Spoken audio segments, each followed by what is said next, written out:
Syrian-owned, UN-facilitated nature of the Constitutional Committee.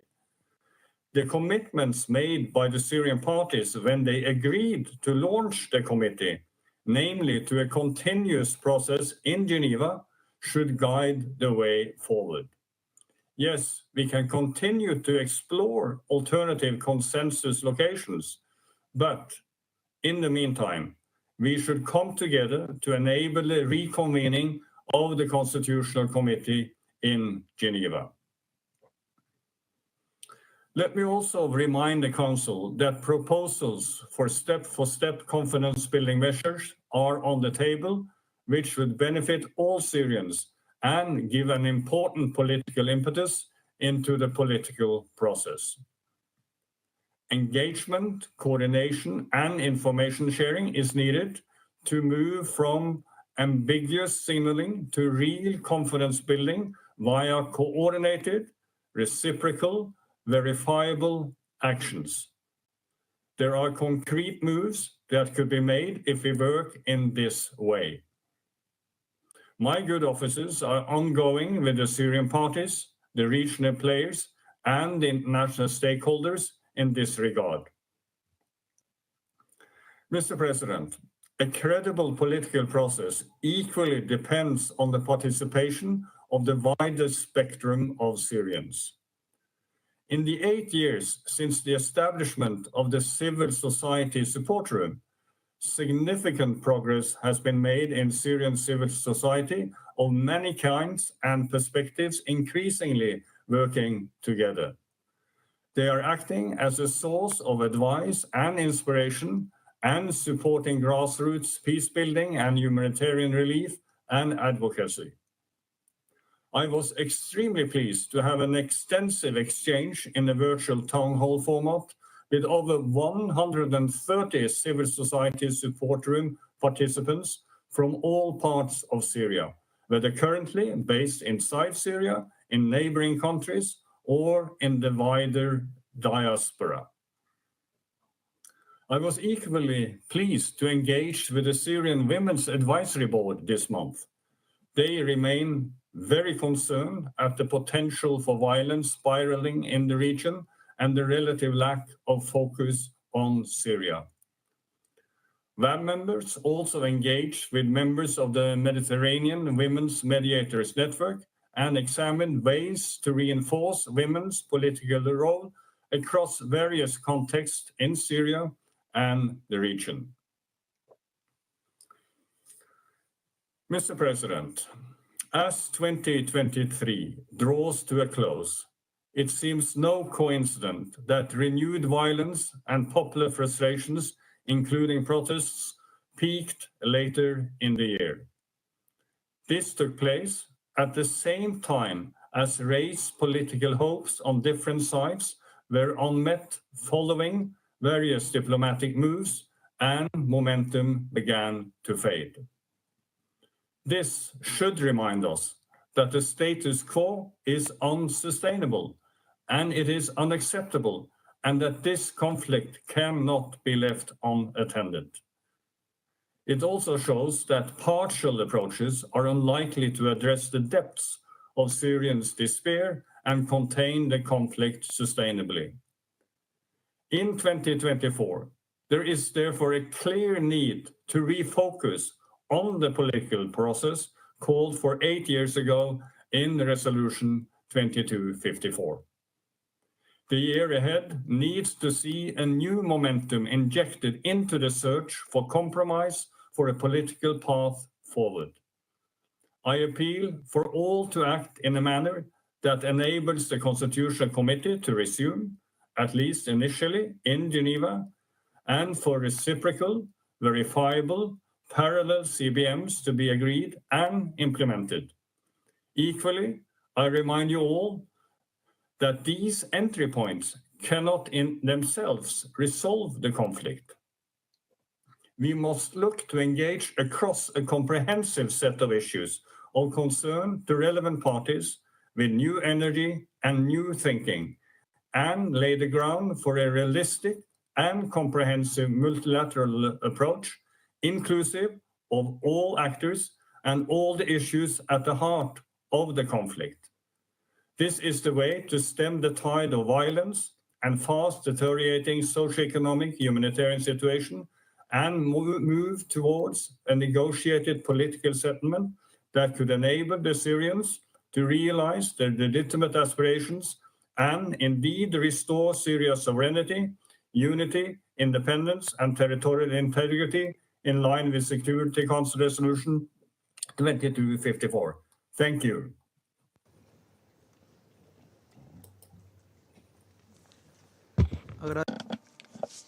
I thank Mr. Peterson for his briefing. I now give the floor to Madam Lisa Doughton. Thank you, Mr. President. 2023 has proven to be yet another challenging year for the people of Syria. It started with devastating earthquakes that struck Turkey and northern and western Syria, killing tens of thousands of people, causing widespread damage in both countries. In Syria, the earthquakes hit when needs were already at the highest level since the start of the conflict. They affected close to 9 million people across the country and killed at least 5,900. Millions were displaced, and countless essential service facilities were damaged or destroyed. The United Nations and our humanitarian partners responded immediately following the earthquakes. We provided first aid and trauma care, food assistance, and shelter support. We provided psychosocial support and protection programming. We supported the removal of rubble and worked to urgently restore basic services. However, devastating and widespread damage to infrastructure caused by the earthquakes is still being acutely felt 10 months later, even more so amid the current economic crisis.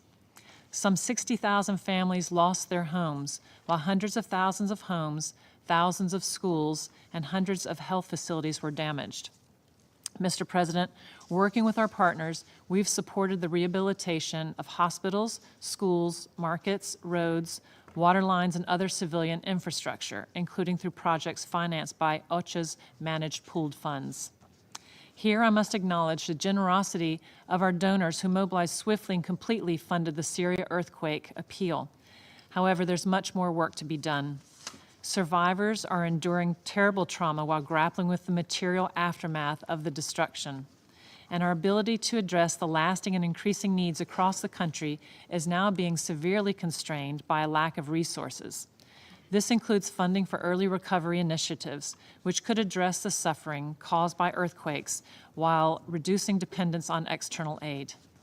Mr. President, 2023 sadly saw hostilities in northern Syria return to levels not seen since 2019. Since August, the fighting in northwest and northeast Syria has killed or injured hundreds of civilians. It has forced tens of thousands of people to endure, and many of them, in fact, to relive the trauma of displacement. The hostilities have caused yet further damage to civilian facilities, including critical infrastructure, depriving millions of people of access to electricity, safe water, education, and essential health services. I remind all parties to the conflict that all feasible precautions must be taken to avoid and minimize civilian harm. This uptick in fighting reminds us that the conflict in Syria is far from over. For humanitarians, it demonstrates once again that without progress towards an end to the conflict, it will be impossible to effectively address the extensive humanitarian needs in the country on any sustainable basis. Mr. President, against this backdrop, cross-border relief operations remain an indispensable lifeline for more than 4 million people in need in northwest Syria. Agreement by the government of Syria for the United Nations to use the Bab al-Hawa crossing for the delivery of humanitarian assistance currently runs until 13 January 2024. Consent to use Bab al-Salam and Al-Ray crossings, initially granted following the earthquakes in February, was further extended in November for an additional 3 months until 13 February 2024. Mr. President, as we've repeatedly said, the sheer scale of needs across the country underscores the urgency of scaling up the delivery of aid via all modalities. The United Nations is committed to continued engagement to ensure all 3 border crossings remain open. In the coming days, we will formally request that the government of Syria extend its consent for the use of Bab al-Hawa border crossing for as long as humanitarian needs persist. The United Nations will also continue to advocate for sustained and predictable humanitarian access across Syria through all possible means, whether cross-border or cross-line. The huge benefits of increased access were amply demonstrated following the emergency measures introduced by the government of Syria after the earthquakes. These measures allowed the United Nations agencies to conduct over 300 missions into northwest Syria. Our colleagues were able to directly engage with affected populations there, conduct needs assessments, and improve the monitoring of projects and programs. Through these missions, we're also able to work closely with women and girls and their community advocates to strengthen our interventions in response to existing gender barriers that impede women and girls' access to vital life-saving services. These missions have been a net gain, resulting in the enhanced overall efficiency of the humanitarian response in northwest Syria, and we look forward to seeing them continue. Unfortunately, while access reaps benefits in one place, setbacks challenge us elsewhere. United Nations humanitarian air service flights, essential for the transportation of UN personnel and vital temperature-controlled medical cargo, have been suspended since 12 October due to repeated attacks on Damascus and Aleppo airports.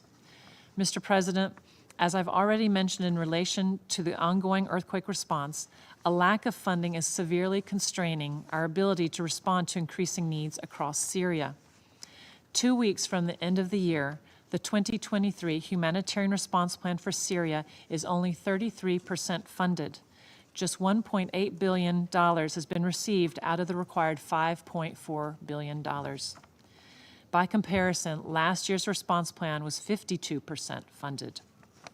Mr. President, as we have repeatedly warned, this lack of resources is severely constraining our ability to provide critical life-saving assistance to millions of people in need. Following the reductions announced by the World Food Program in July, which cut food assistance to some 40% of those receiving it, we saw families increasingly resort to negative coping mechanisms, such as drastic reductions in daily food intake, increased child labor, and growing malnutrition among children. Since we last briefed this Council, the World Food Program has been forced to announce additional reductions, completely cutting its main food assistance program, which has sustained millions of families in Syria for over a decade. Mr. President, starting in January, 5.5 million people who benefited from general food distributions at the beginning of 2023 will no longer receive it. These new cuts, coming as they do amid a deepening economic crisis, will have an even more devastating impact. With deep sadness, our preliminary assessments forecast further declines in food security in 2024, including a 29% increase in severe food insecurity rates among displaced people living in camps and informal sites. In this context, the consequences of funding shortfalls for food assistance will be devastating. Mr. President, the situation is unsustainable and insupportable. As Special Envoy has reminded us again today, urgent progress must be made toward peace if the people of Syria are to have any hope for a better future. Let 2024 be the year in which genuine progress is made. In the meantime, we must all redouble our efforts to keep the people of Syria and their hopes alive. Our ask has been consistent. We need civilians and civilian infrastructure to be protected. We need sustained humanitarian access throughout the country through all modalities. And we need urgent and adequate funding to sustain the life-saving humanitarian response. Thank you, Mr. President. I thank Mrs. Doughton for her briefing.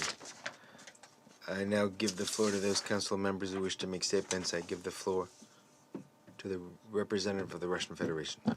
Thank you, Mr. President. We wish to thank the Special Envoy of the Secretary General for Syria, Geir Peterson, as well as the Director for the Humanitarian Financing and Resource Mobilization Division of UN OCHA, Madam Doughton, for their overview of the political humanitarian situation in the Syrian Arab Republic.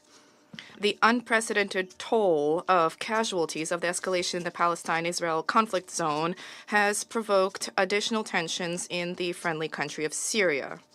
against the backdrop of Israel's brutal military operation in the Gaza Strip and the ongoing armed raids on the west bank of the Jordan River, we have observed a stark increase in various forces and units' presence in the region.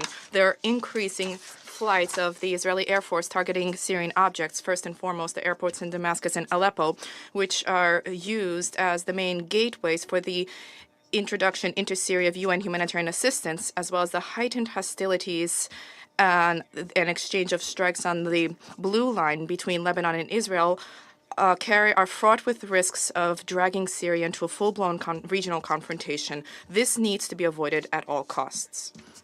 At the same time, in the country, the existing difficulties in the country persist and are worsening. The terrorist hotbed in Libya, hostilities between the Kurds and pro-Turkish groups, instability in the south, including the Atanf area zone, which is under the U.S. control.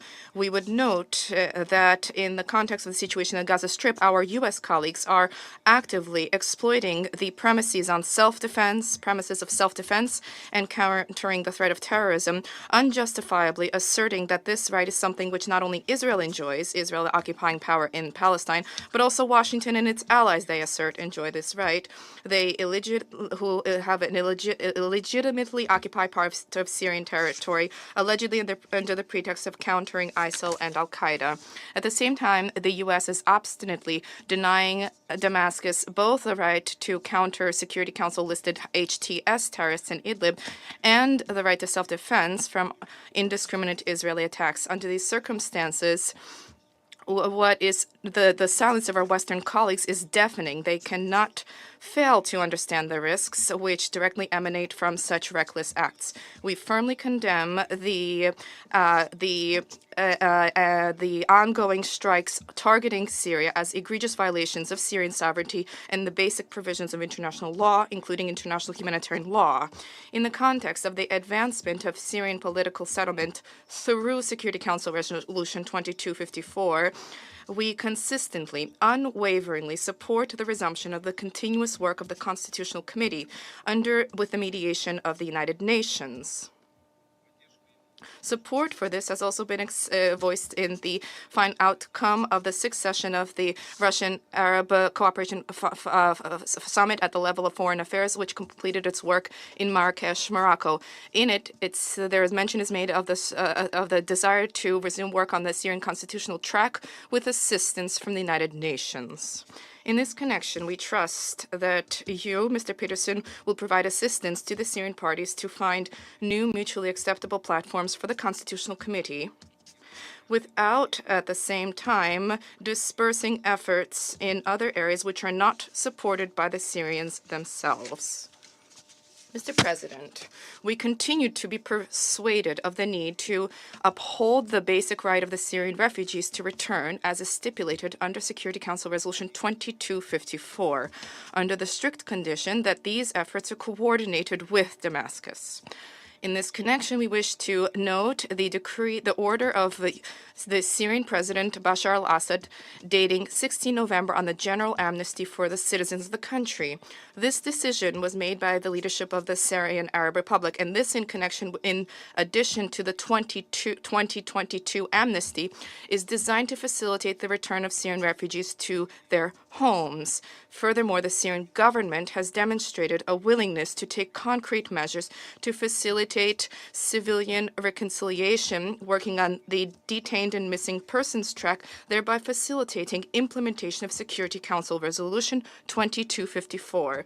In the above-mentioned final declaration of the succession of the Russian-Arab Cooperation Forum at the foreign ministers' level, mention is also made of the importance of surmounting the refugee crisis and its consequences, which the Syrian people themselves are facing, as well as the host countries accommodating them. They're also noted as they need to strengthen cooperation between the Syrian government and the states hosting refugees in order to alleviate the process of the voluntary, dignified, and safe return to their homes and an end to their plight in coordination with the relevant United Nations agencies.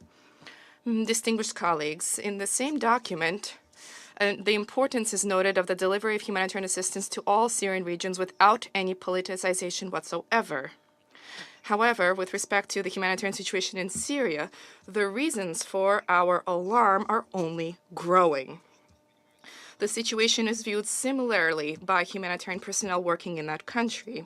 The dearth of appropriate financing, the political conditions established for donor contributions, the sanctions pressure by Western countries, and on the whole, the exceedingly politicized approach to humanitarian operations in this Arab country has resulted in the fact that the situation on the ground is swiftly deteriorating. We urge the UN country team in Damascus to devise a more effective approach to the delivery of assistance to Syrians in need in all regions of the country without any discrimination whatsoever. Now, the resident coordinator is called upon to demonstrate political will and to submit a report on the negative influence of unilateral sanctions on the situation in that country. To that end, there's a mandate from the Second Committee resolution, which the General Assembly approved the day before yesterday, on 19 December.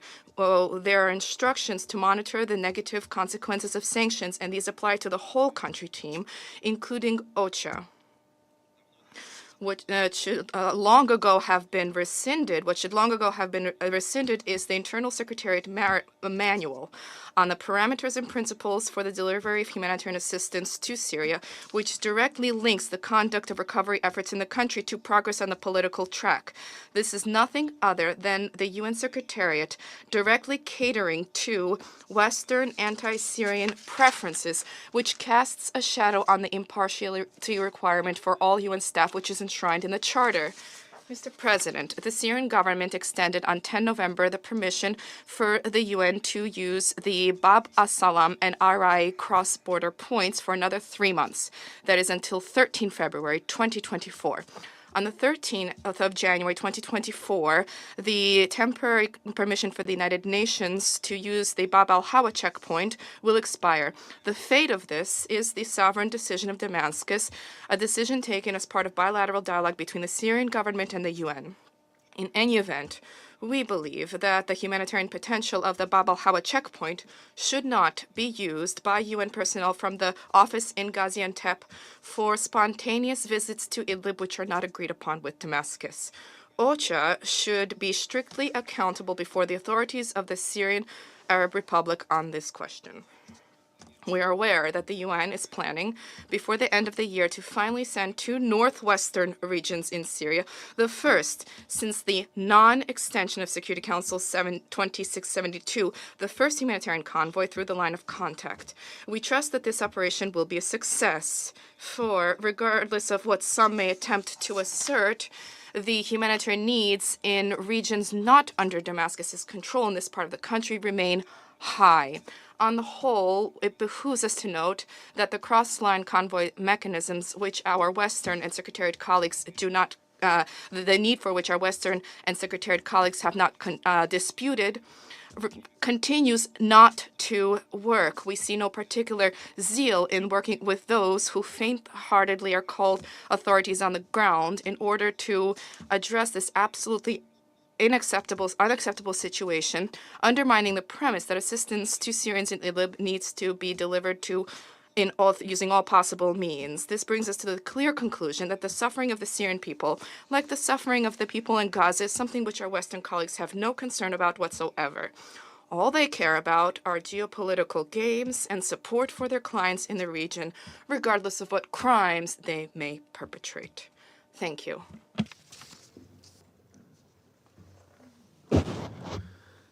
I thank the Russian Federation. I now give the floor to the United States. Thank you, Mr. President, and thank you, Special Envoy Pedersen and Director Doughton, for your sobering briefings. As 2023 comes to a close, the Syrian political process remains frustratingly blocked, and the Syrian people are suffering greatly. This Council continues to rightly discuss the political and humanitarian files each month, yet we have few results to show for our work. For more than 12 years, the Assad regime has waged a brutal war against the Syrian people. On top of that, Syrians are still reeling from the devastating impacts of February's earthquakes.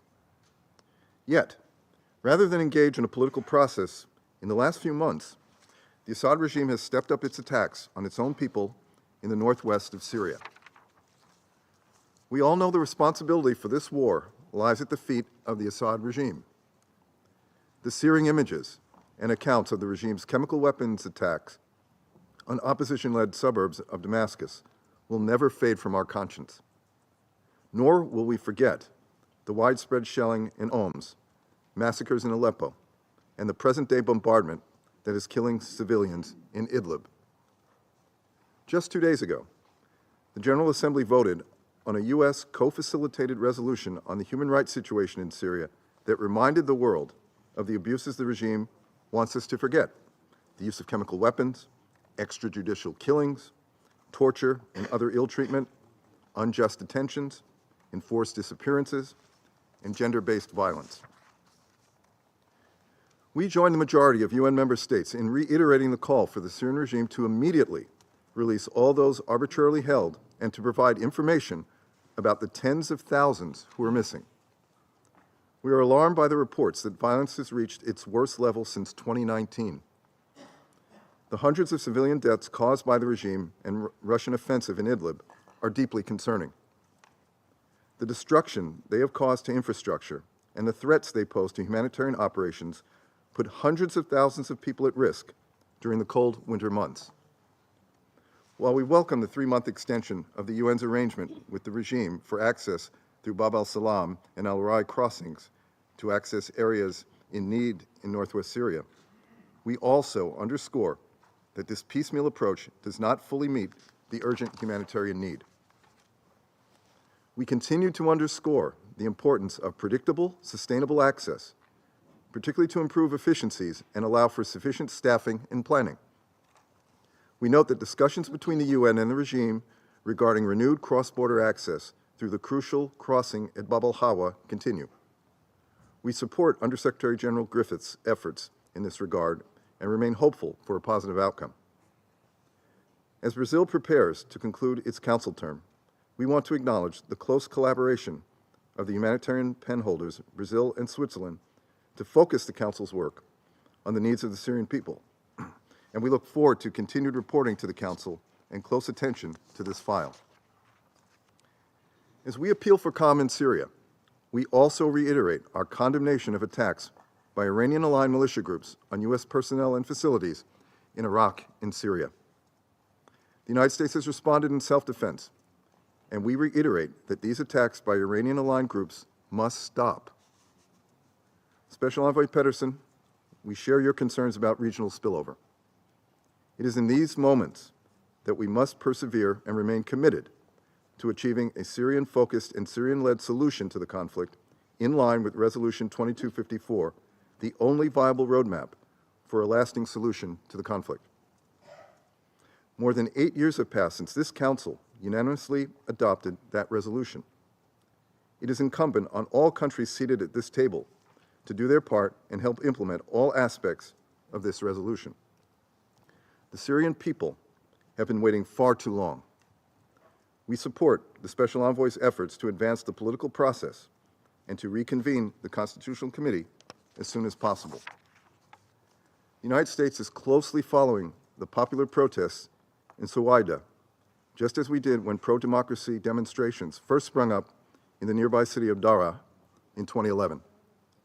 The Syrian people deserve the future for which they have fought so hard, including respect for their human rights and fundamental freedoms.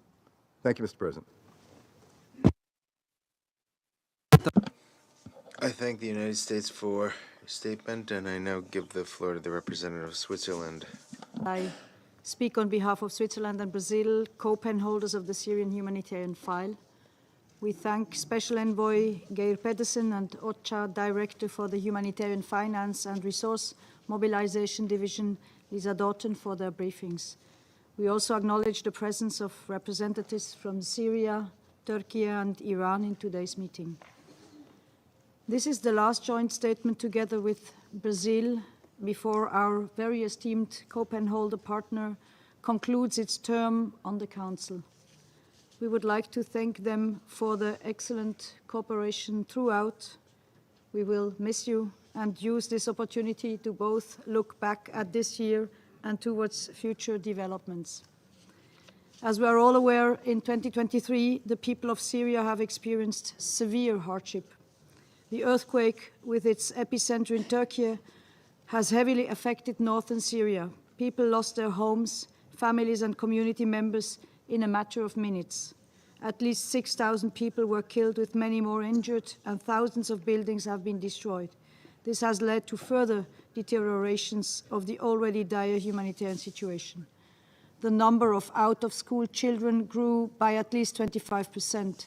Inadequate sanitary infrastructures in makeshift camps for internally displaced persons and the lasting extreme drought and water scarcity facilitated the spread of the cholera outbreak across most of Syria.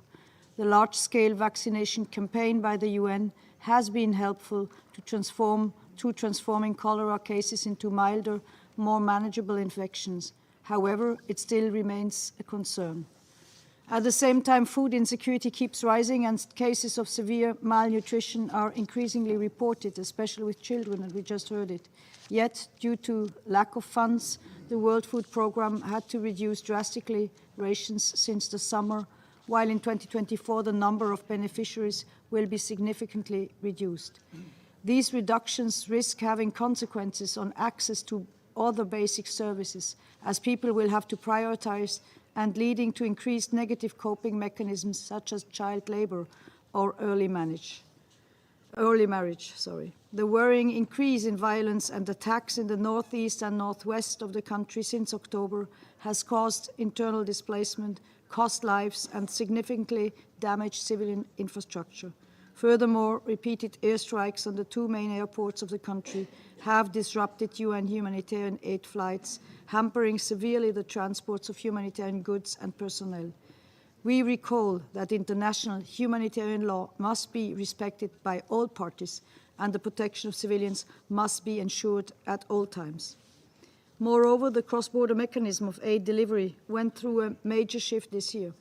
Following the devastations of the earthquake, Syria has agreed to open the Bab al-Salam and al-Rey border crossings in order to facilitate the emergency response. The time-bound authorization has been renewed until 13 February. In July, the authorization for the UN to operate the Bab al-Hawa cross-border aid mechanism from Turkey to northwest Syria transitioned from a Security Council mandate to a consent-based arrangement, which is set to expire on 13 January.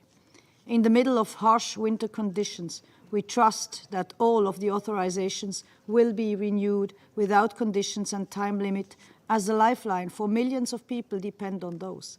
Parties must allow and facilitate humanitarian access to all people in need. This is an obligation under international humanitarian law.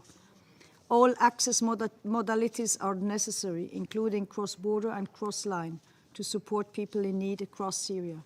We further hope that sufficient funding of the humanitarian response will be ensured so that life-saving assistance as well as early recovery projects can be ensured. In order to prevent that this grim retrospection transforms into an even bleaker outlook for 2024, the international community has a responsibility to act. A political solution in line with Resolution 2254 is urgently needed. In the midst of the turmoil in Gaza, with its regional implications, the Security Council must not forget the plight of the Syrian people. Mr. President, let me conclude with expressing our appreciation to the United Nations, as well as its partner organizations, for their tireless work and efforts in serving the people in need in Syria. Along with cholera vaccination campaigns, delivery of humanitarian items, food rations, water sanitation, health and protection services, cash and voucher assistance, and so much more, these humanitarian actors help avert the humanitarian crisis to deepen even more and provided much-needed hope to the people. We need to ensure the context for a safe and efficient implementation of their work. Building on our role on the Council, with Brazil so far, Switzerland is committed to keep the Council's continued attention on the humanitarian situation in Syria. I thank you. Monsieur le Président, Mr. President, I would now like to make a statement of my national capacity on the political situation in Syria. As 2023 draws to a close, Switzerland can look back on a pivotal year for Syria. The earthquakes of 6 February, which shook a country already devastated by war, revived welcome regional diplomatic efforts under the aegis of the League of Arab States. These diplomatic efforts seem to have stalled, and we can only regret this. The current political status quo, coupled with the renewed intensity of the conflict, is of great concern to us. We are also concerned about the serious risk of a major regional escalation into which Syria could be drawn. We must avoid this situation at all costs. We wish to point out that the solutions to the conflict in Syria are known. They're contained in Resolution 2254, which the Council adopted precisely 8 years ago. At a time of great regional tension, its implementation is particularly urgent. In addition to a national ceasefire, a multifaceted commitment is needed. This includes resuming the work of the Constitutional Committee. In this respect, we regret the lack of significant progress and urge all parties concerned to commit themselves in good faith and to collaborate with the Special Envoy, whom we thank for his efforts to relaunch such a process. Switzerland remains ready to make Geneva available to host the meetings of this committee, as well as any other type of talks and initiatives aimed at promoting a lasting peace in Syria. Mr. President, in view of the tragic human toll of the past year, we once again call on all parties to establish a nationwide ceasefire and to ensure the protection of civilians.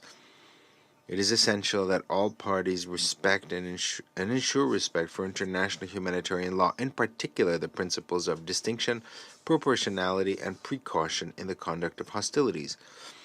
It is imperative that the civilian population and civilian objects, including infrastructure indispensable to the survival of the population, be protected. This Council must make this its priority. The Syrian population desperately needs this. For its part, Switzerland will spare no effort.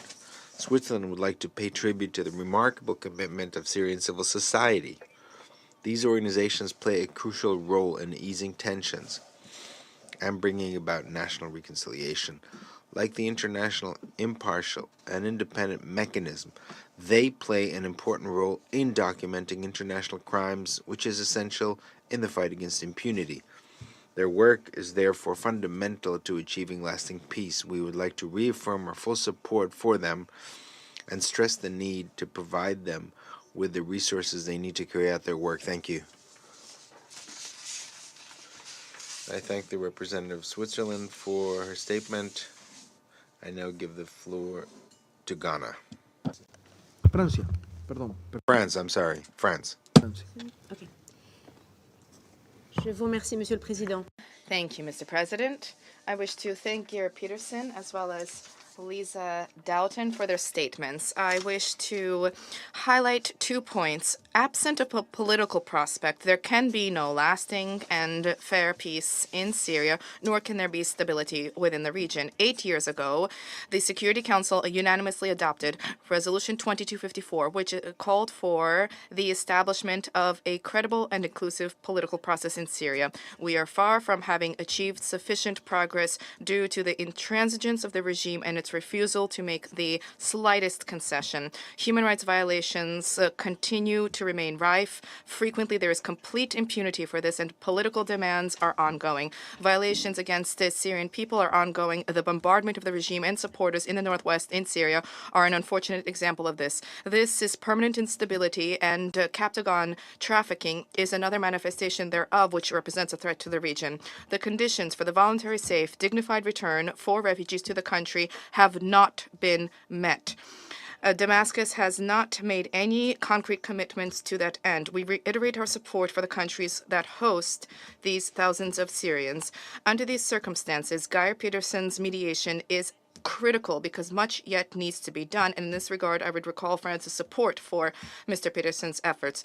There is a vital need to keep our attention and collective efforts focused on a political solution to the crisis in Syria at a time when the war in Gaza shows that a crisis that is considered to be frozen can ultimately erupt if the root causes are not addressed.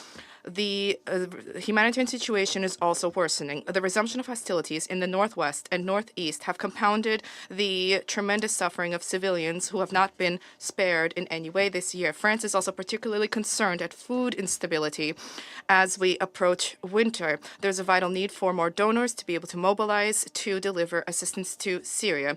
In this particularly grim context, international humanitarian law needs to be upheld by all parties in Syria. There is a particular need to guarantee access for humanitarian assistance in a secure, predictable, and transparent way, and there's a need to ensure the safety and security of humanitarian personnel. As the authorization for the United Nations to use the Bab al-Hawa checkpoint is set to expire on the 13th of January, we urge the Syrian regime to renew this authorization without a time limitation. The use of additional checkpoints and crossing points should also be considered. There's a vital need for the Council to remain seized of the matter for the Secretariat to provide written reports on the humanitarian response in Syria. Thank you. I thank France and give the floor to Ghana. Mr. President, I have the honor to deliver this joint statement on behalf of the African members of the Security Council. We thank Special Envoy Geir Pedersen and Director Lisa Dalton for their briefings and welcome the participation of the representatives of the Syrian Arab Republic, the Islamic Republic of Iran, and Turkey in this meeting. The humanitarian crisis in Syria has continued to maintain its downward trajectory, with an overwhelming number of Syrians requiring various forms of assistance. As we heard again today, unfortunately, children and displaced people are bearing the brunt of the country's acute and rising food security crisis. At the same time, necessities such as water and electricity are in short supply, with millions having to live without them. Added to the economic challenges, cuts to humanitarian support due to funding shortfalls and the wanton destruction of agricultural infrastructure resulting from the prolonged conflict has created a crisis within a crisis. The upsurge in violence in parts of the country has worsened the protection concerns as thousands of civilians remain displaced and are unable to safely and voluntarily return to their homes. Women and girls have been particularly vulnerable under such circumstances as they are exposed to gender-based violence in displacement camps. Consequently, the daily lives of Syrian women and girls are marred by gender-based violence, early and forced marriage, and characterized by limited opportunities and resources. Mr. President, amid this unending crisis, funding shortages persist, with this year's humanitarian response plan recording the lowest contributions of 33% in the past 3 years. The low funding has constrained aid agencies' ability to provide the needed support to vulnerable populations. We reiterate our appeal to the international community to support the humanitarian cause in the country to ease the human suffering in Syria. In view of the dire nature of the humanitarian situation, the A3 pledges its full support for any mode of aid delivery that helps the most vulnerable people. We urge the parties to collaborate closely with the United Nations to create a safe and secure environment for unhindered delivery of humanitarian aid through all modalities. Given the substantial number of beneficiaries of the cross-border aid delivery mechanism, the A3 urges the Syrian national government to renew the authorization for the use of the Bab al-Hawa border crossing before its expiration in January 2024. This is vital to maintain an uninterrupted supply of life-saving assistance in the area. Despite the broader scope of this delivery system, the A3 is of the view that aid distribution across the front lines is equally important and should be expanded to complement the cross-border supplies. Mr. President, it is regrettable that the political situation in Syria continues to deteriorate, notwithstanding international and regional efforts to find a lasting solution to the conflict. The Arab Spring that had renewed hope of a new dawn of democracy in Syria has failed to deliver on the aspirations of the youth. Instead, Syria is still marked by political instability and violence, with devastating consequences for civilian lives and well-being. Rising military hostilities in the country in recent times without regard to safeguarding civilian lives is deepening the crisis. We remind the parties of their obligations under international humanitarian law to protect civilians and civilian infrastructure. All parties must exercise maximum restraint and take proactive steps towards de-escalations. The parties involved must remember that no group can win in the midst of such a constant bloodshed. A nationwide ceasefire remains sine qua non for the start of the political process in accordance with Resolution 2254. The most workable solution to the conflict remains a Syrian-led and Syrian-owned inclusive political process undertaken with the support of the international community under the aegis of the United Nations. In this regard, the role of the United Nations Special Envoy Geir Pedersen remains critical if the political process is to crystallize into a tangible outcome that brings respite and restore the hopes of all Syrians. Genuine commitment to the peace process and support of the parties to his efforts, including the step-for-step confidence-building measures, will go a long way to ensure peaceful resolution of the conflict. Reconvening the meeting of the small body of the Constitutional Committee with active participation of all parties will give impetus to the political process. We therefore call for broad consensus behind the proposal of the Special Envoy for prompt resumption of the meetings of the committee without further delay. Mr. President, the A3 welcomes the report of the Secretary General on the implementation of the resolution on the establishment of the Independent Institution on Missing Persons in the Syrian Arab Republic. We call for full cooperation of all stakeholders to help address the plight of the detained and missing.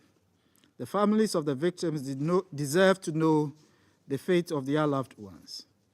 In concluding, the A3 reiterates its collective call for a nationwide ceasefire and the immediate resumption of negotiations among the parties towards a political settlement that brings comprehensive and lasting peace and stability to Syria in line with Resolution 2254 of 2015. Even as the term of Ghana and Gabon on the Council ends, we assure the people of Syria of our continuing solidarity with them in their quest for peace and security. I thank you for your attention. I thank Ghana for your statement. I give the floor to China. Mr. President, I thank Special Envoy Pedersen and Director Dalton for their briefings. Currently, the neighboring environment of Syria continues to deteriorate, and the spillover risks of the Palestinian-Israeli situation continues to accumulate, which have had some complex impact on the situation in Syria. Recently, multiple locations in Syria, including the Damascus airport, suffered frequent airstrikes. China is deeply concerned about this. We call upon all relevant parties to stay calm and exercise restraint, refrain from any actions that may escalate tensions, and spare no effort to reduce the risks for regional security. The international community, in particular a major country, should play a constructive role in preventing the spread of the conflict. The urgent priority is to stop all illegal military operations in Syria and end illegal military presence in the country. Political settlement is the fundamental way out for the Syrian issue. China supports the Syrian-led and Syrian-owned political process and calls upon all Syrian parties to enhance dialogue and work for substantive progress in the work of the Constitutional Committee. We welcome the extensive engagement by Special Envoy Pedersen with all parties on the implementation of Resolution 2254 and expect Arab countries to step up coordination and facilitate the political settlement of the Syrian issue. The counterterrorism situation in Syria remains complex and dire. We support the Syrian government in taking necessary measures to combat terrorism and safeguard the country's security and stability, and in strengthening counterterrorism capacity building. The international community should fight all terrorism in Syria with zero tolerance. Mr. President, China has always supported the UN in maintaining positive interactions with the Syrian government and effectively implementing the new arrangement for cross-border humanitarian assistance on the basis of fully respecting Syria's sovereignty and the ownership of the Syrian government. In recent years, UN humanitarian funding for Syria has continued to decline, over which we have expressed concerns multiple times. The relevant donors should earnestly fulfill their commitments and effectively meet the humanitarian needs of the Syrian people. It needs to be pointed out that unilateral sanctions and resource plundering have long hindered the recovery and development of Syria's economy and society and aggravated the humanitarian challenges facing the country. We urge the relevant parties to immediately and unconditionally end these illegal actions. Thank you, President. Agradezco al representante de China. I thank China for your statement. And now give the floor to the United Kingdom. Thank you, President, and thank you to Special Envoy Pedersen and Director Doughton for their briefings. President, today in our final session of the year on this item, we should reflect on the situation in Syria over the last 12 months. 12 months in which there has been no progress on the political process, no improvement in civil or political rights for Syrians or on arbitrary detentions, no improvement in the conditions to enable the safe, voluntary, and dignified return of refugees. The humanitarian crisis has deepened and the captagon trade has only grown. As we enter the new year, we believe there are 3 areas where the Council can meaningfully focus. First, the threat posed to the region from actors within Syria remains of grave concern. We are particularly concerned by the continuing attacks against the global coalition against Daesh in northeast Syria, the increasing tensions along the Jordanian-Syrian border, and the reported strikes into Israeli territory by Assad regime and Iranian-affiliated forces. Regional escalation serves nobody's interest. Second, UN humanitarian access at Bab al-Hawa remains vital. Over 3/4 of all UN aid transits via this crossing, and it remains a critical lifeline for 4.1 million Syrians. The Syrian regime's current permissions expire on 13th of January. We fully expect them to be renewed. Cross-line operations can complement, but not replace, the essential support which cross-border mechanisms provide. Finally, we need to continue to support the UN Special Envoy in his efforts to convene a meeting of the Constitutional Committee as soon as possible in the new year. Mr. President, 18th of December marked 8 years since this Council unanimously adopted Resolution 2254.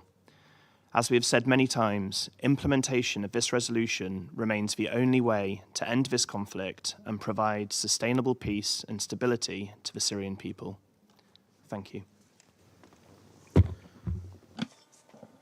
I thank the United Kingdom for your statement, and I now give the floor to Brazil. Thank you, Mr. President. Brazil aligns itself with the statement made by Switzerland in our capacity as co-pen holders of the Syrian humanitarian file. We also thank Special Envoy Geir Pedersen and Director Lisa Dalton for their briefings. I will now speak in my national capacity on the political aspects of the conflict. But first, I would like to express our sincere appreciation for the very constructive partnership we have had with Switzerland in facilitating the Council's discussions on this file during a challenging year for Syria and the region, as for the Council as well. Mr. President, 2023 marks a year of change in the dossier, notably being the first in many years without a resolution on cross-border assistance, despite the intensive negotiating process led by the co-pen holders, Brazil and Switzerland. Currently, 3 crossing points are being used to deliver aid to those in need with the consent of the Syrian government. We welcome this important moment of cooperation between Syria and the humanitarian community, coordinated by OCHA, and hope that it continues to move in the right direction for the benefit of the Syrian people and the future of the country. The UN's role in aid delivery remains vital, especially as a rising number of Syrians depend on humanitarian assistance. Mr. President, in recent months, we have witnessed an escalation of violence in Syria and the region. The situation in northern Syria has worsened. In the northwest, there have been reports of airstrikes resulting in civilian casualties and significant damage to civilian infrastructure. These include attacks by the Security Council designated terrorist group Hayat Tahrir al-Sham. There have been disturbing reports of violence in the northeast, including attacks on civilian infrastructure. Humanitarian law must be respected. Civilians and civilian property must be protected during hostilities. Syria has been repeatedly affected by the current escalation of the conflict in Israel and Palestine. Strikes on Aleppo and Damascus airports have disrupted UNHCR flights on more than one occasion. The risk of regional escalation is real and deeply worrying. In the midst of this growing instability, we urge all parties to exercise maximum restraint. We emphasize the need to respect the sovereignty and territorial integrity of Syria in accordance with international law and the resolutions of this Council. Brazil has consistently maintained that there is no military solution to the Syrian conflict. Given the escalating humanitarian crisis and deteriorating security conditions in Syria, an immediate and comprehensive ceasefire is urgently needed. We are grateful to Special Envoy Geir Pedersen for his continuous efforts to re-engage key stakeholders in the search for a solution to the current stalemate in the political process. Being so legitimately proud of its vast community of Syrian descent, Brazil follows closely the situation in the country and fully shares the Secretary General's assessment that, quote, nothing would do more to alleviate the suffering in Syria and stem the tide of humanitarian needs than an inclusive, comprehensive, and sustainable political solution to end the conflict consistent with Security Council Resolution 2254 for 2015, end quote. Diplomacy and genuine political will must be given every opportunity to succeed. Let us not only hope, but also work diligently towards a political outcome for Syria that will ultimately bring the peace, stability, and reconciliation so desired by the Syrian people. Thank you. I thank the representative of Brazil, and I now give the floor to Japan. Thank you, President. First, I thank Special Envoy Pedersen and OCHA Director Ms. Doden for their valuable briefings. Mr. President, we remain deeply concerned about the risk that the conflict in Gaza could escalate and expand across the region. The security situation in Syria is already fragile, with sporadic clashes between Israel and Syria in Golan Heights, Israeli airstrikes, including on Syria's international airports, ongoing hostilities in the north, and various military clashes involving ISIL and other Islamic resistance groups. OCHA notes that the humanitarian impact of recent hostilities in the northwest is the highest since 2019. Any misjudgment could lead to a new large-scale military conflict. All parties concerned must exercise maximum restraint to avoid this. Clearly, there is a need to refocus the political process to address the root causes of the Syrian crisis, which have long been ignored. In this vein, we highly appreciate Special Envoy Pedersen's active diplomacy based on a step-by-step approach. But unfortunately, the prospects for reconvening the Constitutional Committee, which remains an important aspect of political process based on Resolution 2254, remain dim. Even as the international community focuses on Gaza conflict, the importance of supporting Syrian-led and Syrian-owned dialogue should not diminish. All parties must overcome their differences as soon as possible, including on the issue of the venue of the committee. Mr. President, The humanitarian situation remains alarming and is worsening. Based on the Syrian government's decision, cross-border aid through 3 border crossings have become a lifeline for more than 4 million people in the northwest. In particular, Bab-al-Hawk border crossing is vital and must remain open. We also note the 12th round of cross-line assistance is being planned by the end of this year. Yet, OCHA warns that the low level of funding is unprecedented for a humanitarian crisis of this scale. With this in mind, Japan has recently decided to provide approximately $32.6 million in additional humanitarian assistance to Syria, which includes the aids for Syrian neighboring countries, and we call on other donors to do the same. Mr. President, regarding the refugees and internally displaced persons in Syria, we are deeply concerned that conditions for safe, dignified, and voluntary returns do not currently exist. Furthermore, it is urgent to address the issue of missing persons.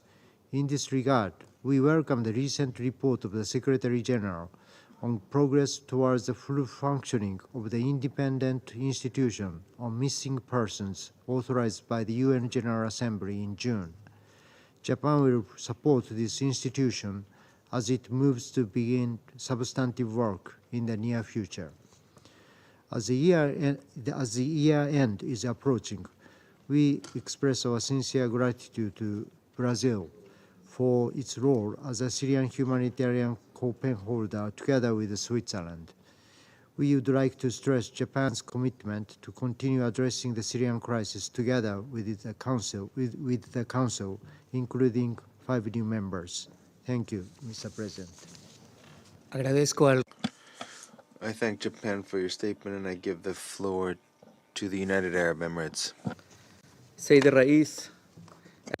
Mr. President, I thank Mr. Geir Peterson and Ms. Doughton for their briefings today.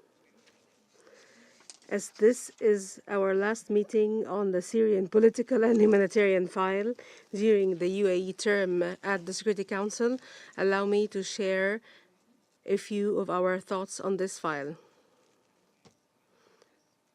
Since 2014, the main focus of this Council has been to meet the needs of the Syrian people by establishing the cross-border mechanism to Syria and renewing it on a regular basis, which has contributed to providing relief aid to millions of Syrians.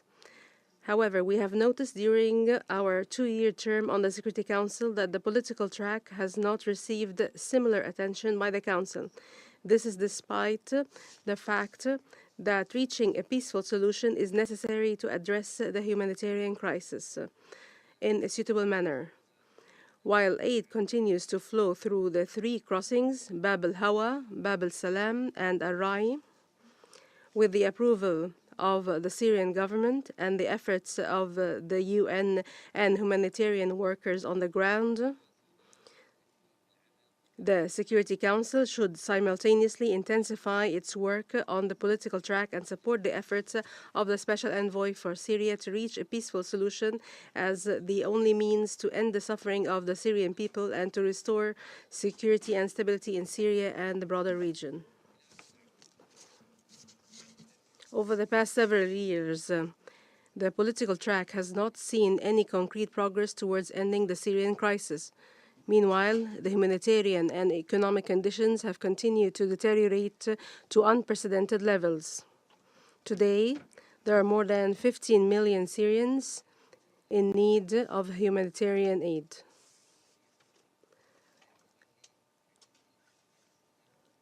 The current situation requires the Security Council to allocate the same level of attention to the Syrian crisis as it does to other crises on its agenda. There is no doubt that ending the Syrian crisis will contribute to resolving one of its most serious consequences, the displacement crisis. Today, there are about 7 million displaced Syrians. This requires providing appropriate living conditions for the voluntary, dignified, and safe return of refugees and displaced persons, including through the implementation of early recovery projects. While we stress the important work of the Constitutional Committee enhancing dialogue between the Syrian parties to end the crisis through a Syrian-led and Syrian-owned process without any foreign interference, we believe that merely holding meetings is not sufficient. The political path extends beyond that, and it requires all diplomatic efforts to be focused on resolving the Syrian crisis rather than only managing it.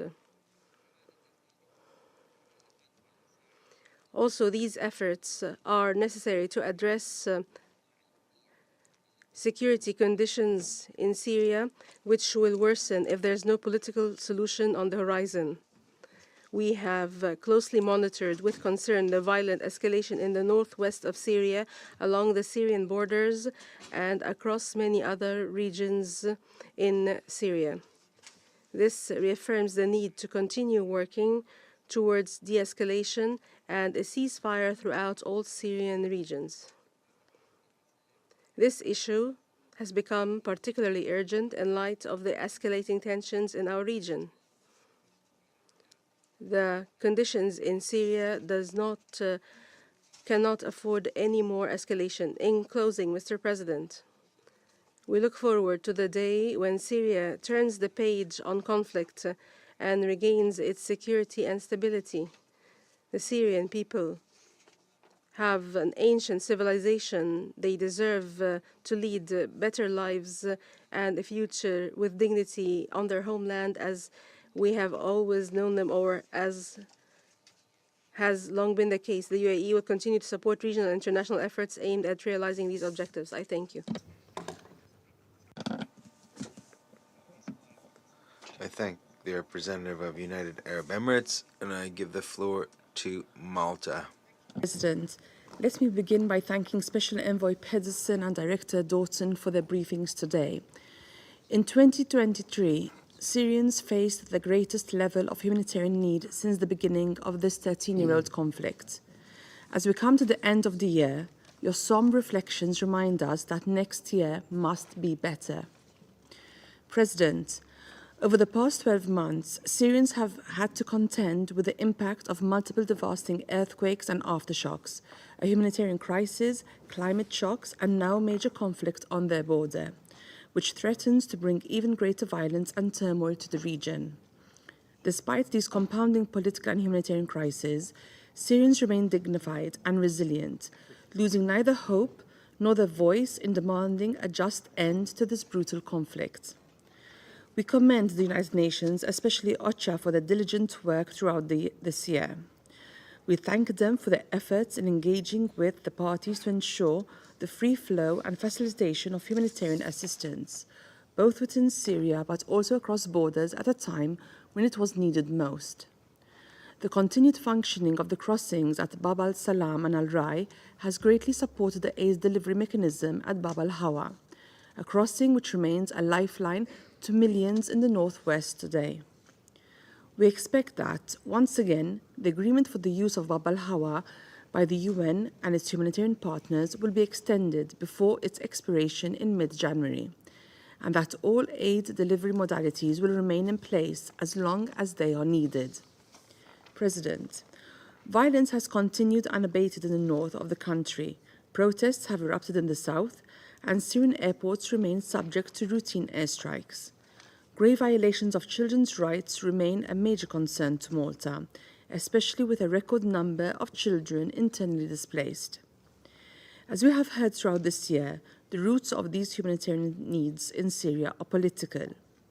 Without adequate, even modest progress on the political front, we will be unable to progress towards a just, lasting, and deserved peace. The stalling of the precious political momentum seen in the weeks directly after the earthquakes is deeply regrettable. In such a context of deadly fragility, the burden of political inaction is borne by the people of Syria, those who continue to suffer and face daily indignities. The burden is ever increasing, with the cost of basic commodities at an at an all-time high, and the humanitarian assistance at an all-time low. As we have heard on many occasions here in this chamber, shortages of these essentials make women and girls more vulnerable in poverty, violence, and exploitation. President, we regret that despite extensive efforts by the Special Envoy, we have been unable to see the reconvening of the Constitutional Committee, and Steps for Steps has yet to deliver the much-needed confidence required to tackle the many pressing issues facing Syria. We once again call for a nationwide ceasefire to help create the conditions for progress in line with Resolution 2254. 13 years of fighting should indicate that there is no military solution to this conflict. An inclusive political process is the only way forward. President, as we enter 2024, we must neither become complacent nor numb to the challenges and suffering of those in Syria. We must again redouble our political and humanitarian efforts to make sure Syria's future does not mirror its present. I thank you. I thank Malta for your statement. I give the floor to the representative of Albania. Thank you, President. At the outset, allow me to thank Special Envoy Pedersen and OCHA Representative Director Doughton for their insights. Also, I would like to extend Albania's full support for your good offices, Special Envoy Pedersen. The magnitude of destruction, as described once more today by many, has turned Syria into wreckage. The rate of violence in the northwest, due to the governmental attacks and airstrikes in Idlib, is the highest in 3 years, and the humanitarian needs are larger than ever. Considering the situation in the region, we echo the call of the Special Envoy for maximum restraint, the escalation in respect of the nationwide ceasefire, and in full compliance with international humanitarian law, as well as step-for-step measures to revitalize the political process based on UN Security Council Resolution 2254. Without breaking this political impasse imposed by the Syrian regime, the vision of a brighter future for Syrian people becomes more difficult. We urge the regime to use the momentum and not to delay the convening of the Constitutional Committee as a practical necessary step to put back in track the Syrian-led, UN-facilitated political process. And we support the efforts of the Special Envoy Pedersen in this regard. President, the humanitarian situation is an extension of the political stalemate. The economic devastation, including inflation, unemployment, and the collapse of the essential services, has compounded the already dire humanitarian situation, putting communities into further desperation. The international community should stand in solidarity with Syrian people and deepen its support for the humanitarian response plan. The aid delivery should remain predictable, sustainable, and transparent. In this vein, we urge for the extension of the authorization of the Bab al-Wawa cross-border beyond the January deadline. President, silence is no longer an option. This Council should be united in supporting the people in Syria. We owe it to the millions of refugees who cannot return safely to their homes. We owe it to the children stripped of their childhoods and victims of sexual and gender-based violence. We believe that pursuit of justice is fundamental to provide some relief for the victims of torture and gross human rights violations, to restore human dignity and provide closure to families of missing people or detainees. The decision of last month of ICJ for Syria to take all measures to prevent acts of torture and other cruel treatment is a landmark for accountability. Another potentially positive note, an upcoming launch of the Independent Institution on Missing Persons in Syria, a mechanism supported by Albania when voted in the GA in June, would provide an answer for the hundreds of thousands of lives interrupted, for all those whose fate remains unknown and voice silent. Above all, it would bring an end to the suffering of the families who saw their loved ones forcibly separated in the shadows of the conflict. And it is important this process to be transparent and coordinated with UN.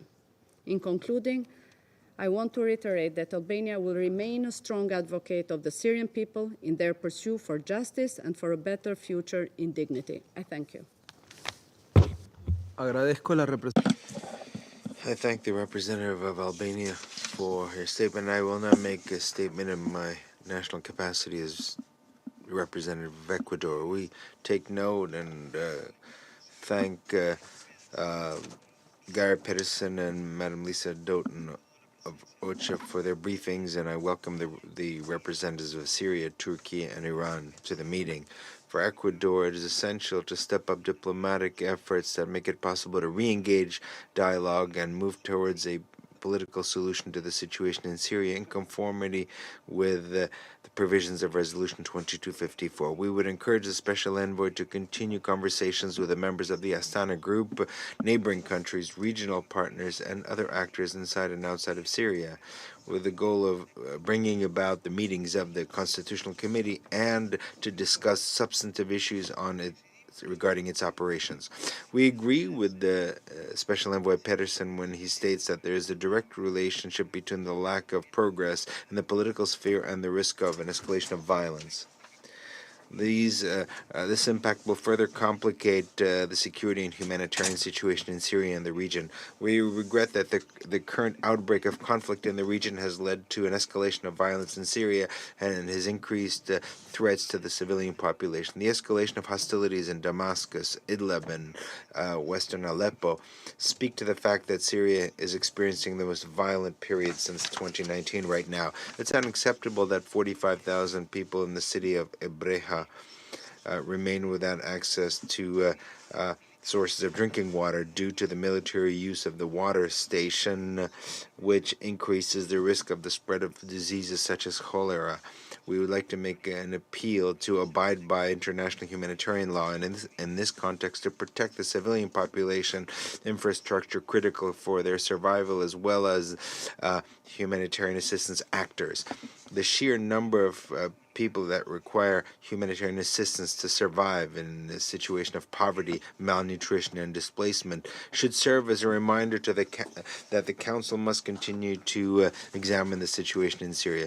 Furthermore, we urge the government of Syria to offer responses on the condition and whereabouts of disappeared persons and those arbitrarily detained, as well as to establish a transparent system of accountability. We'd like to express the hope that all political and social sectors of society, especially women, take a meaningful part in the processes aimed at building a peaceful and prosperous future in Syria with the goal of restoring a civic space and the rule of law. In conclusion, I'd like to express gratitude to Brazil and Switzerland for their commitment and work as co-pen holders. Ecuador will continue to support efforts to facilitate the work of the UN team on the ground and provide humanitarian assistance to the people of Syria. Thank you very much. I go back to my role as President of the Council, and I now give the floor to the representative of the Syrian Arab Republic. Thank you, Mr. President. At the outset, I congratulate you on your assumption of the presidency of the Security Council for this month. I also thank your predecessor, the permanent representative of the People's Republic of China, for successfully conducting the work of the Council last month.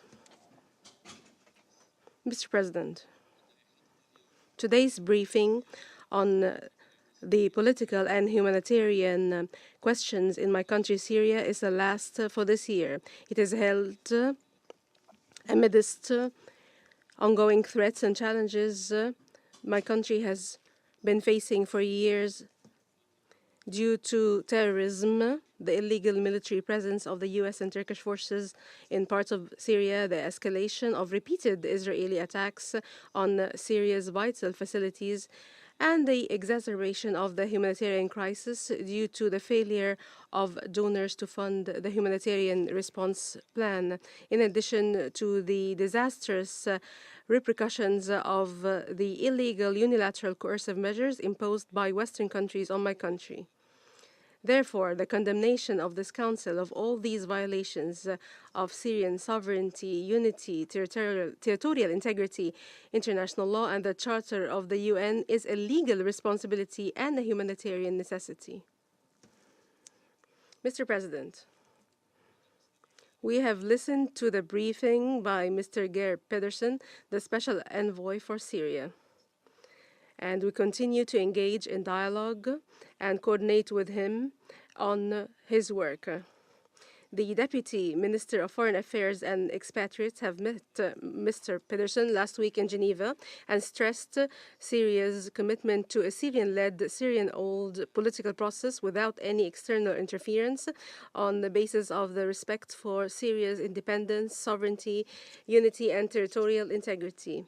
Mr. President, it is regrettable that 75 years since the adoption of the Universal Declaration of Human Rights, we witness some Western countries continuing to act in contempt of the declaration through their complicity and taking part in brutal crimes and genocide committed by Israel in the Gaza Strip, and through their continued aggression against Syrian infrastructure and Lebanese infrastructure, the latest of which was the rocket attack that targeted Reef Dimashq on the 17th of this month. Syria warns Israel against the consequences of continuing to persist in these attacks, which could push the region towards a comprehensive escalation that cannot be contained, and the consequences for the region and the world would be unsustainable. Ladies and gentlemen, the US and the EU continue to impose unilateral, inhumane sanctions that have significant impact on the enjoyment of the most basic human rights by Syrians, including children, women, and the elderly, as they are denied food, medical care, electricity, housing, and essential services. The report of Ms. Elena Johan, the Special Rapporteur on the negative impact of the unilateral coercive measures on the enjoyment of human rights, is proof of this, and I quote,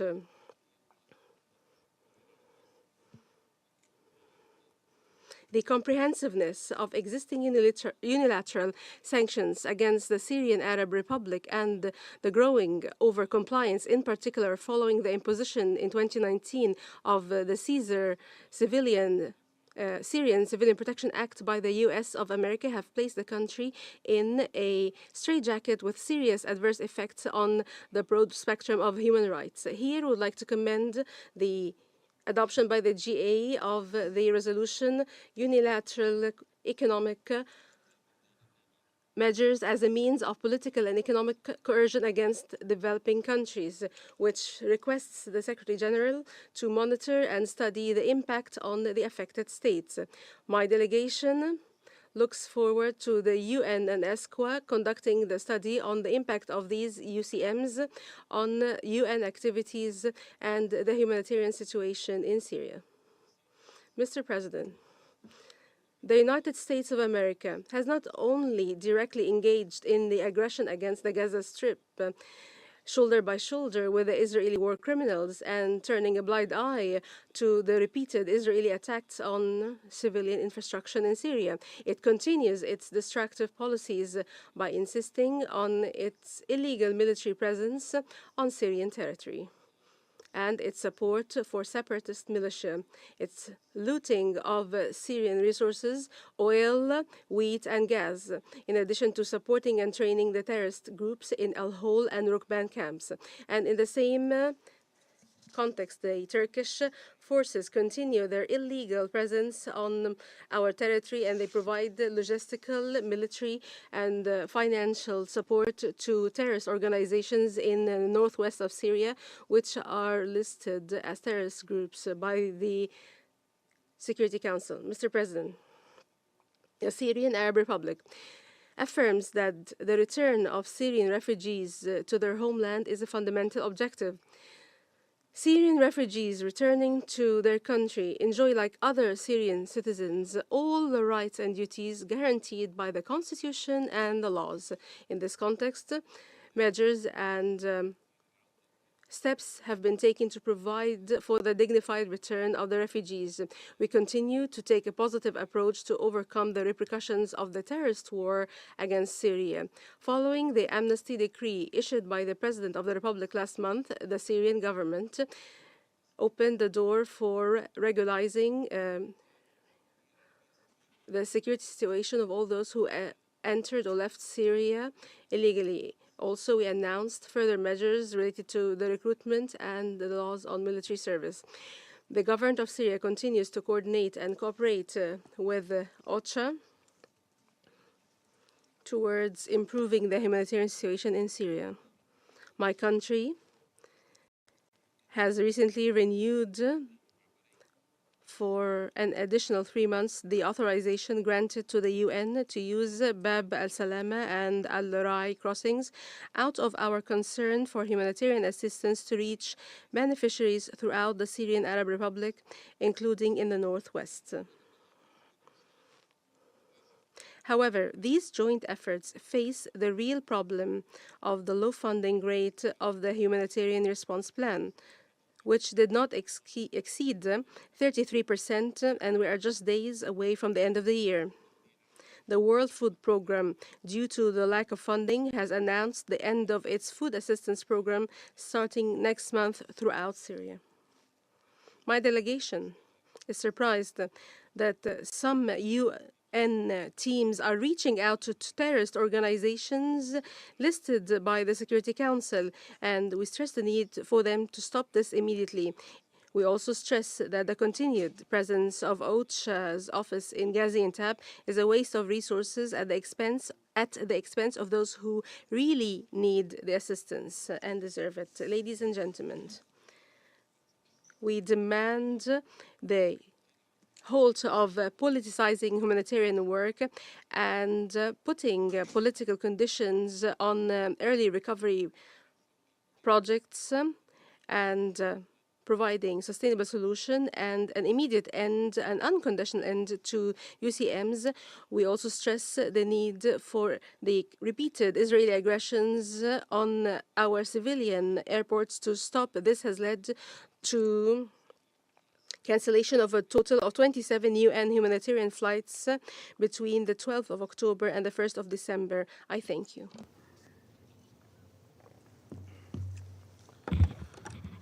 Agradezco al representante la I thank the distinguished representative of the Syrian Arab Republic, and now give the floor to the representative of the Islamic Republic of Iran. In the name of God, the compassionate and merciful, Mr. President, we thank Mr. Peterson, the Special Envoy, and Ms. Daqton from OCHA for their briefing. Mr. President, the humanitarian situation in Syria remains extremely challenging. People are grappling with economic hardship worsened by the U.S. imposition of unlawful sanctions. Adding to this challenge in the difficult underfunding the humanitarian response plan with only 32% of the needed funds secured. This significant shortfall is seriously hindering the capacity of the UN. A commitment to impartial assistance is crucial to ensuring that the humanitarian affairs serve the needs of the affected people without being influenced by political considerations.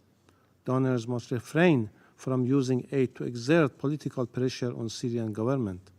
Mr. President, on the political track, we support the resuming of meeting of the Constitutional Committee as an effective mechanism for advancing the political process. We support the Special Envoy's effort and his diplomatic engagement with the parties to facilitate the resumption of committee meeting and to advance the political process. The United Nations' role should remain supportive, ensuring that the entire process is guided by Syrian leadership and ownership. Iran stands in favor of return of Syrian refugees to their homeland. The United Nations, especially the High Commissioner for Refugees, plays a central role in this undertaking. We appreciate the support and support the engagement and constructive dialogue between the Syrian officials and the UN in addressing this pressing issue.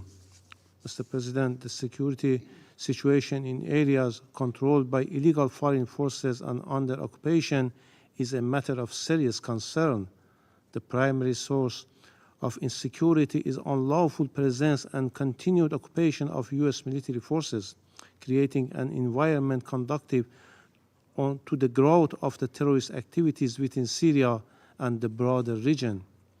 At the same time, the Israeli regime persists in its act of aggression against Syrian territory. In parallel with the atrocities in the Gaza Strip, this regime engaged in terrorism and aggression within Syrian borders, intentionally targeting civilians and critical infrastructure. We strongly condemn the terrorist attack on its military advisors in Syria on 2nd December, where 2 Iranian advisors were murdered during their mission to support the Syrian army against terrorism. We reaffirm inherent right of the Syrian Arab Republic under international law to take all necessary measures in response to terrorist attacks and acts of aggression by the Israeli regime. We warn against any proactive actions by the Israeli regime that could seriously impact peace and security in the region. Iran called on the Security Council to condemn destabilizing activities of the Israeli regime and its severe violation of Syrian sovereignty and territorial integrity, which pose a threat to peace and stability in the region. In conclusion, Mr. President, the groundless allegation made against my country by the representative of the United States in this chamber that was repeated by the UK is categorically rejected. Contrary to this unfounded claim, Iran has consistently demonstrated its commitment to promoting peace and security in the region. The United States is fully responsible for its decade-long aggressions along with other crimes and unlawful measures in our region. Obstructing the Security Council from fulfilling its charter-based duties to establish a ceasefire and to stop the Israeli war machine against the people of Gaza for more than 2 months has called in doubt the U.S. real concerns about the spillover of the tension and peace and security in the region. I thank you. Agradezco al representante. I thank the representative of the Islamic Republic of Iran, and I now give the floor to the representative of Turkey. Thank you, Mr. President. This week marks the 8th anniversary of the adoption of the Security Council Resolution 2254. The resolution reflects the contours of a consensual roadmap for the achievement of a lasting solution to the Syrian conflict. It remains most reliable framework for a sustainable way out of the Syrian crisis, which is through an inclusive, Syrian-owned, Syrian-led political process that meets the legitimate aspirations of the Syrian people. It mandates the UN to convene representatives of the Syrian regime and the opposition to engage in formal negotiations on a political transition process. And most importantly, it stresses the undeniable fact that it is the Syrian people who will decide the future of their country. All Syrians, including the opposition, diaspora, and refugees. 8 years after its adoption in this chamber, the vision, goals, and roadmap set forth in Resolution 2254 continue to constitute the international consensus for the resolution of the Syrian conflict. That being said, Syria has fallen off many radars recently. Currently, fluidity of the situation in the country and the wider region should not hold us back from addressing the root causes of the problem. Syria is not a post-conflict country. It cannot be without guaranteeing its territorial integrity and political unity, nor can it be without a reinvigorated political process in line with Resolution 2254. or without putting an end to the separatist agenda of terrorist organizations and creating conditions for voluntary, safe, and dignified return of Syrian refugees. Our overall efforts toward the settlement of the conflict must be aimed at a genuine national reconciliation. However, this is not possible by playing against time and with half-hearted efforts that do not contribute to these objectives. It is imperative to overcome the current inertia in the political track and to convene the 9th round of the Constitutional Committee without further delay. The status quo in Syria has become unsustainable, not only politically, but also in terms of its humanitarian and security dimensions. In the 13th year of the conflict, living conditions of the Syrian people are getting harder every day. It is becoming more difficult to access basic needs. Economic crisis is worsening. Deprivation is an everyday reality for millions. In the face of exacerbating domestic problems, as well as risks of regional conflagration of the conflict in Gaza, the preservation of calm in Syria is of critical importance. That is why we call on all relevant parties, both in the region and beyond, to de-escalate tensions. Mr. President, regrettably today, we heard once again a reference by UN Special Envoy to SDF, an offshoot of PKK-YPG terrorist organization, as if it were a legitimate actor.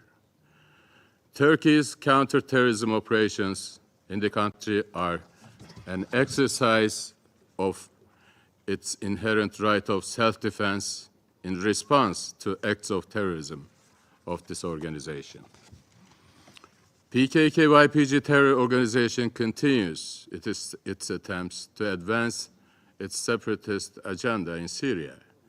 These attempts include oppressing local populations, forcibly recruiting children, military use, and exploitation of civilian infrastructure. I would like to underline once again that empowering this terrorist organization serves no other purpose than sowing seeds of further instability in Syria and beyond. We will certainly do not allow this criminal entity to realize its insidious designs. Mr. President, as regards the humanitarian situation, we observe that serious shortcomings have emerged in the last months. We would like to emphasize the importance of uninterrupted delivery of cross-border humanitarian assistance, which helps 4.1 million people to hold on to life in northwest Syria. In this connection, we once again underline significance of the UN monitoring mechanism, which guarantees the transparency of the aid deliveries. Planned budget cuts on humanitarian assistance towards Syria are also a serious source of concern. Under these circumstances, all stakeholders and donors have important responsibilities to help eliminate risks facing UN humanitarian response in Syria. We expect the continued use of Bab el-Hawa, Bab el-Salam, and Al-Rai border crossings for UN aid deliveries. The continued engagement of the UN Security Council is essential in this regard. Turkey will continue to support the people of Syria and all initiatives towards a sustainable solution to the Syrian conflict. I thank you. Agradezco al representante. I thank the representative of Turkey for statement. There are no further speakers on the list. I now invite members of the council to informal consultations to continue discussing this item. Thank you. The meeting's adjourned.